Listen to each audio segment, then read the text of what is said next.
Welcome to Deepika ma'am kitchen. ಎಲ್ಲರಿಗೂ ನಮಸ್ಕಾರ. ನಾನು ಪವಿತ್ರ. ಇವತ್ತಿನ ಸ್ಪೆಷಲ್ ರೆಸಿಪಿ ಬೆಂಡೆಕಾಯಿ ಕರಿ. ನಾನಿಲ್ಲಿ ಡಾಬಾ ಸ್ಟೈಲಲ್ಲಿ ಬೆಂಡೆಕಾಯಿ ಕರಿನ ಮಾಡ್ತಾಯಿದ್ದೀನಿ. ಈ ಬೆಂಡೆಕಾಯಿ ಕರಿ ಅಂತೂ ತುಂಬಾ ಸಿಂಪಲ್ಲಾಗಿ ಈಸಿಯಾಗಿ ಮಾಡ್ಕೋಬೋದು, ಕ್ವಿಕ್ಕಾಗಿ ಆಗುತ್ತೆ. ನೀವು ಈ ಕರಿನ ಪೂರಿ, ಚಪಾತಿ, ರೋಟಿ ಯಾವುದಕ್ಕೆ ಬೇಕಾದರೂ ಮಾಡ್ಕೋಬೋದು, ತುಂಬಾ ಚೆನ್ನಾಗಿರುತ್ತೆ. ಈ ಕರಿ ಮಾಡ್ಕೊಂಡು ತಿಂತಾಯಿದ್ರೆ ಬೆಂಡೆಕಾಯಿಂದ ಕರಿ ಮಾಡಿದ್ದೀವಿ ಅಂತಲೇ ಗೊತ್ತಾಗಲ್ಲ, ಅಷ್ಟು ಚೆನ್ನಾಗಿರುತ್ತೆ. ಬನ್ನಿ ಇವಾಗ ಹೇಗೆ ಮಾಡೋದು ಅಂತ ನೋಡೋಣ. ಸ್ಟವ್ ಮೇಲೆ ಒಂದು ಬಾಣಲಿನ ಇಟ್ಕೊಂಡಿದ್ದೀನಿ. ಅದಕ್ಕೆ ಒಂದು 4 ಟೇಬಲ್ ಸ್ಪೂನಷ್ಟು ಎಣ್ಣೆನ ಹಾಕ್ಕೊಂಡಿದ್ದೀನಿ.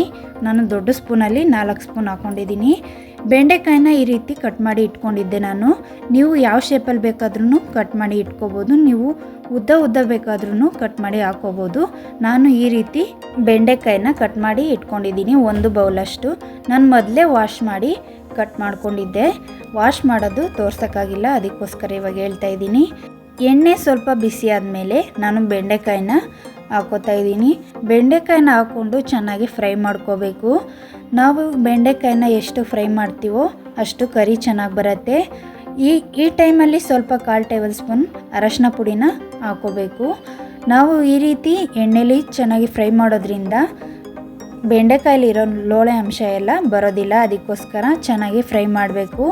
ನಾವು ಬಾಣಲಿಗೆ ಹಾಕ್ಕೊಂಡು ಎಣ್ಣೆ ಹಾಕ್ತೇನೆ ಹುರಿದು ಮಾಡ್ಕೊಳ್ಳೋದಕ್ಕಿಂತ ಈ ರೀತಿ ಎಣ್ಣೆ ಹಾಕಿ ಚೆನ್ನಾಗಿ ಫ್ರೈ ಮಾಡಿ ಮಾಡ್ಕೊಳ್ಳಿ, ಕರಿ ತುಂಬಾ ಚೆನ್ನಾಗಿರುತ್ತೆ.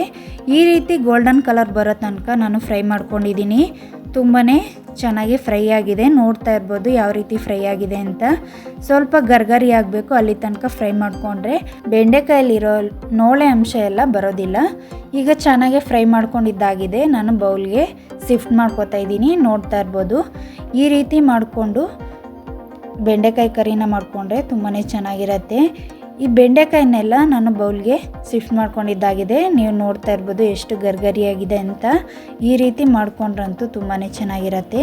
ಇವಾಗ ನಾನು ಅದೇ ಬಾಣಲಿಗೆ ಎಣ್ಣೆ ಆಲ್ರೆಡಿ ಇದೆ, ಅದಕ್ಕೋಸ್ಕರ ನಾನು ಮತ್ತೆ ಎಣ್ಣೆ ಹಾಕೊಳ್ಳೋದಕ್ಕೆ ಹೋಗಿಲ್ಲ. 3 ಪೀಸ್ ಪಲಾವ್ ಎಲೆ ಹಾಕ್ಕೊಂಡು ಫ್ರೈ ಮಾಡ್ಕೊಂಡಿದ್ದೀನಿ. 1 ಈರುಳ್ಳಿನ ಕಟ್ ಮಾಡಿ ಹಾಕ್ಕೊಂಡಿದ್ದೀನಿ. ಈರುಳ್ಳಿನ ಗೋಲ್ಡನ್ ಕಲರ್ ಬರೋ ತನಕ ಫ್ರೈ ಮಾಡ್ಕೋಬೇಕು. ಈರುಳ್ಳಿನ ನಾನು ಕಟ್ ಮಾಡಿನೂ ಕೂಡ ಹಾಕ್ಕೊಂಡಿದ್ದೀನಿ. ನೀವು ಬೇಕಿದ್ರೆ ಪೇಸ್ಟ್ ಮಾಡಿ ಹಾಕೋಬೋದು. ಕರಿ ಜಾಸ್ತಿ ಬೇಕು ಅನ್ನೋರು ಟೊಮೆಟೊ ಈರುಳ್ಳಿನ ಪೇಸ್ಟ್ ಮಾಡಿ ಹಾಕ್ಕೊಂಡು ಫ್ರೈ ಮಾಡ್ಕೋಬೋದು, ಆವಾಗ ನಿಮಗೆ ಗ್ರೇವಿ ಜಾಸ್ತಿ ಬರುತ್ತೆ.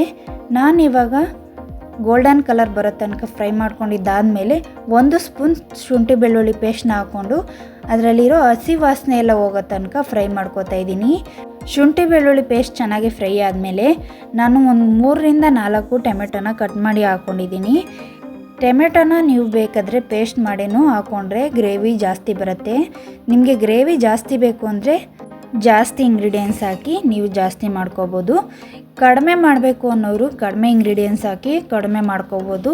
ಇವಾಗ ಟೊಮೆಟೊನ ಚೆನ್ನಾಗಿ ಸಾಫ್ಟ್ ಆಗೋವರೆಗೂ ನಾವು ಫ್ರೈ ಮಾಡ್ಕೋಬೇಕು. ಟೊಮೆಟೊ ಬೇಗ ಸಾಫ್ಟ್ ಆಗಬೇಕು ಅಂದರೆ ಸ್ವಲ್ಪ ಉಪ್ಪನ್ನು ಹಾಕ್ಕೊಂಡ್ರೆ ಬೇಗ ಸಾಫ್ಟ್ ಆಗುತ್ತೆ. ಸ್ಪೈಸಸ್ನು ಇವಾಗಲೇ ಆ್ಯಡ್ ಮಾಡ್ಕೋತಾ ಇದ್ದೀನಿ. 1 ಸ್ಪೂನ್ ಗರಂ ಮಸಾಲ, 1 ಸ್ಪೂನ್ ಧನಿಯಾ ಪುಡಿ, ಒಂದು ಅರ್ಧ ಸ್ಪೂನು ಚಿಲ್ಲಿ ಪುಡಿ, 1/4 ಟೇಬಲ್ ಸ್ಪೂನ್ ಅರಶಿನ ಹಾಕ್ಕೊಂಡು ಚೆನ್ನಾಗಿ ಫ್ರೈ ಮಾಡ್ಕೋತಾ ಇದ್ದೀನಿ. ಇವಾಗಲೇ ಚೆನ್ನಾಗಿ ಸ್ಪೈಸಸ್ನೆಲ್ಲ ಫ್ರೈ ಮಾಡ್ಕೋಬೇಕು. ಇವಾಗ ಚೆನ್ನಾಗಿ ಫ್ರೈ ಆದಮೇಲೆ ನಾನು ಗೋಡಂಬಿ ಪೇಸ್ಟ್ನ ಮಾಡಿ ಇಟ್ಕೊಂಡಿದ್ದೆ. ಗೋಡಂಬಿ ಮತ್ತು ಬಾದಾಮಿ ಎರಡನ್ನೂ ಕೂಡ ಹಾಕ್ಕೊಂಡಿದ್ದೀನಿ. ಎರಡನ್ನೂ ಹಾಕ್ಕೊಂಡು ನಾನು ಪೇಸ್ಟ್ ಮಾಡಿ ಹಾಕ್ಕೊಂಡಿದ್ದೀನಿ. ಈ ರೀತಿ ಗೋಡಂಬಿ ಬಾದಾಮಿ ಹಾಕೋದ್ರಿಂದ ನಾವು ಮಾಡ್ತಾ ಇರೋ ಕರಿಗೆ ತುಂಬಾ ಒಳ್ಳೆ ಟೇಸ್ಟ್ ಬರುತ್ತೆ, ಅದಕ್ಕೋಸ್ಕರ ಹಾಕ್ಕೊಂಡಿದ್ದೀನಿ. ನೀವು ಯಾವುದಾದ್ರೂ ಒಂದೂ ಕೂಡ ಹಾಕೋಬೋದು, ಇಲ್ಲ ಗೋಡಂಬಿ ಹಾಕೋಬೋದು, ಇಲ್ಲ ಬಾದಾಮಿ ಹಾಕೋಬೋದು. ನಾನು ಎರಡನ್ನೂ ಕೂಡ ಹಾಕ್ಕೊಂಡಿದ್ದೀನಿ, ತುಂಬಾ ಚೆನ್ನಾಗಿ ಬಂದಿತ್ತು. ಇವಾಗ ಒಂದು 4 ಟೇಬಲ್ ಸ್ಪೂನಷ್ಟು ಮೊಸರನ್ನ ಹಾಕೋತಾ ಇದ್ದೀನಿ. ಈ ಕರಿಗೆಲ್ಲ ನಾವು ಮೇಯ್ನ್ ಇಂಗ್ರೀಡಿಯೆಂಟ್ಸ್ ಅಂದರೆ ಮೊಸರನ್ನ ಹಾಕಲೇಬೇಕು. ಮೊಸರು ಹಾಕೋದ್ರಿಂದ ಕರಿಗೆ ಒಳ್ಳೆ ಟೇಸ್ಟ್ ಬರುತ್ತೆ. ಈಗ ಚೆನ್ನಾಗಿ 1-2 ನಿಮಿಷ ಫ್ರೈ ಮಾಡ್ಕೊಂಡಾಗಿದೆ. ನಾವು ಬೆಂಡೆಕಾಯಿನ ಎಣ್ಣೆಯಲ್ಲಿ ಫ್ರೈ ಮಾಡಿ ಇಟ್ಕೊಂಡಿದ್ವಲ್ಲ, ಅದನ್ನು ಇವಾಗ ಹಾಕ್ಕೊಂಡು ನಾವು 1-2 ನಿಮಿಷ ಫ್ರೈ ಮಾಡ್ಕೋಬೇಕು. ನೀರು ಹಾಕೋದಕ್ಕೂ ಮುಂಚೆ ಈ ರೀತಿ ಫ್ರೈ ಮಾಡಿಕೊಂಡ್ರೆ ಸಾಕು. ನಾವು ಮೊದಲೇ ಫ್ರೈ ಮಾಡಿರೋದ್ರಿಂದ ಇವಾಗ ಜಾಸ್ತಿ ಹೊತ್ತು ಫ್ರೈ ಮಾಡಬೇಕು ಅನ್ನೋ ಅವಶ್ಯಕತೆ ಇರೋದಿಲ್ಲ, ಅದಕ್ಕೋಸ್ಕರ ಹೇಳ್ತಾ ಇದ್ದೀನಿ. ಇವಾಗ ನಾನು ಸ್ವಲ್ಪ ನೀರನ್ನು ಸೇರಿಸ್ಕೊಂಡಿದ್ದೀನಿ. ನಿಮಗೆ ತಿಕ್ನೆಸ್ ನೋಡಿ ಮಾಡ್ಕೋಬೇಕು. ರುಚಿಗೆ ತಕ್ಕಷ್ಟು ಉಪ್ಪನ್ನು ಹಾಕ್ಕೊಂಡು ಮಿಕ್ಸ್ ಮಾಡ್ಕೋಬೇಕು. ಪೂರಿ, ಚಪಾತಿ, ರೋಟಿಗೆ ಮಾಡ್ತಾಯಿದ್ರಂತೂ ತುಂಬಾ ತೇಲು ಮಾಡ್ಕೊಳಕ್ಕೆ ಹೋಗಬೇಡಿ, ಚೆನ್ನಾಗಿರೋದಿಲ್ಲ. ಗಟ್ಟಿಗೆ ಮಾಡಿಕೊಂಡ್ರೆ ಚೆನ್ನಾಗಿರುತ್ತೆ. ಇವಾಗ ಪ್ಲೇಟ್ನ ಮುಚ್ಚಿ ಒಂದು 5 ನಿಮಿಷ ಕುದಿಸ್ಕೊತಾ ಇದ್ದೀನಿ. ಮೊಸರು ಹಾಕಿದ್ಮೇಲೆ ನಾವು ಲೋ ಫ್ಲೇಮಲ್ಲೇ ಕುದಿಸ್ಕೋಬೇಕು. ಹೈ ಫ್ಲೇಮ್ ಇಟ್ಟರೆ ಏನಾಗುತ್ತೆ ಅಂದರೆ ಮೊಸರು ಒಡೆದೋಗ್ಬಿಡುತ್ತೆ. ಅದಕ್ಕೋಸ್ಕರ ಲೋ ಫ್ಲೇಮಲ್ಲೇ ನಾವು ಮಾಡ್ಕೋಬೇಕು. ಆದಷ್ಟು ಡಾಬಾ ಸ್ಟೈಲ್ ಬೆಂಡೆಕಾಯಿ ಕರಿನ ನೀವು ಒಂದ್ಸಲಿ ಟ್ರೈ ಮಾಡಿ ಹೇಗೆ ಬಂತು ಅಂತ ನನಗೆ ಕಮೆಂಟ್ಸ್ನಲ್ಲಿ ತಿಳಿಸಿ. ಇದೇ ರೀತಿ ಯಾವುದಾದ್ರೂ ಹೊಸ ರೆಸಿಪಿ ಬೇಕು ಅಂದ್ರೂ ಕೂಡ ಕಮೆಂಟ್ಸ್ನಲ್ಲಿ ತಿಳಿಸಿ, ಆದಷ್ಟು ಬೇಗ ಅಪ್ಲೋಡ್ ಮಾಡ್ತೀನಿ. ಲಾಸ್ಟಲ್ಲಿ ಸ್ವಲ್ಪ ಕೊತ್ತಂಬರಿ ಸೊಪ್ಪನ್ನ ಹಾಕ್ಕೊಂಡು ಮಿಕ್ಸ್ ಮಾಡಿದ್ರೆ ನಮಗೆ ಡಾಬಾ ಸ್ಟೈಲ್ ಬೆಂಡೆಕಾಯಿ ಕರಿ ರೆಡಿ ಆಗುತ್ತೆ. ಇವಾಗ ಫ್ಲೇಮ್ನ ಆಫ್ ಮಾಡ್ಕೊತಾ ಇದ್ದೀನಿ. ಲಾಸ್ಟಲ್ಲಿ ಒಂದು ಅರ್ಧ ಸ್ಪೂನ್ ಸಕ್ಕರೆ ಹಾಕ್ಕೊಂಡಿದ್ದೀನಿ. ಸಕ್ಕರೆ ಹಾಕ್ಕೊಂಡಿರೋದ್ರಿಂದ ನಮಗೆ ಬೆಂಡೆಕಾಯಿ ಕರಿ ಅಂತೂ ತುಂಬಾ ಚೆನ್ನಾಗಿರುತ್ತೆ. ಡಾಬಾದಲ್ಲಿ ಮಾಡಿರೋ ಸ್ಟೈಲೇ ಇರುತ್ತೆ ಬೆಂಡೆಕಾಯಿ ಕರಿ ಅಂತೂ.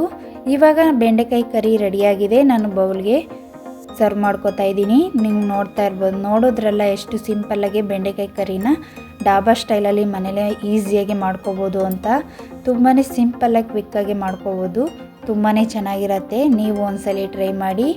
ನಾನಿಲ್ಲಿ ಬೆಂಡೆಕಾಯಿ ಕರಿನ ಪೂರಿಗೆ ಮಾಡ್ಕೊಂಡಿದ್ದೆ.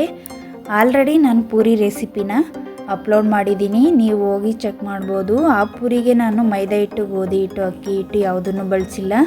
ಆದರೂ ಉಬ್ಬಿ ಬಂದಿರೋವಂಥ ಪೂರಿ ರೆಡಿಯಾಗಿದೆ. ನೀವು ನಮ್ಮ ಚಾನಲ್ಗೆ ಹೋಗಿ ಚೆಕ್ ಮಾಡ್ಬೋದು. ಈ ಬೆಂಡೆಕಾಯಿ ಕರಿ ಜೊತೆ ಪೂರಿನ ತಿಂತಾಯಿದ್ರಂತೂ ತುಂಬಾ ಸೂಪರಾಗಿತ್ತು. ಬೆಂಡೆಕಾಯಿನ ಯಾವಾಗಲೂ ಸಾಂಬಾರು ಪಲ್ಯಗಳನ್ನ ಮಾಡ್ತಾನೆ ಇರ್ತೀವಿ. ಈ ರೀತಿ ಒಂದ್ಸಲಿ ಡಿಫ್ರೆಂಟಾಗಿ ಟ್ರೈ ಮಾಡಿದ್ರೆ ಮನೆಯವರೆಲ್ಲ ಇಷ್ಟಪಟ್ಟು ತಿಂತಾರೆ. ಅದರಲ್ಲೂ ಮಕ್ಕಳಂತೂ ಇದ್ದರೆ ಮಕ್ಕಳಿಗೆ ಈ ರೀತಿ ಮಾಡಿಕೊಡಿ, ತುಂಬಾ ಇಷ್ಟಪಟ್ಟು ತಿಂತಾರೆ. ಈ ವಿಡಿಯೋ ನಿಮಗೆ ಇಷ್ಟ ಆಗಿದರೆ ಲೈಕ್ ಮಾಡಿ, ಶೇರ್ ಮಾಡಿ, ಸಬ್ಸ್ಕ್ರೈಬ್ ಮಾಡ್ಕೊಳ್ಳಿ. ನೆಕ್ಸ್ಟ್ ವಿಡಿಯೋದಲ್ಲಿ ಸಿಗ್ತೀನಿ. Thanks for watching.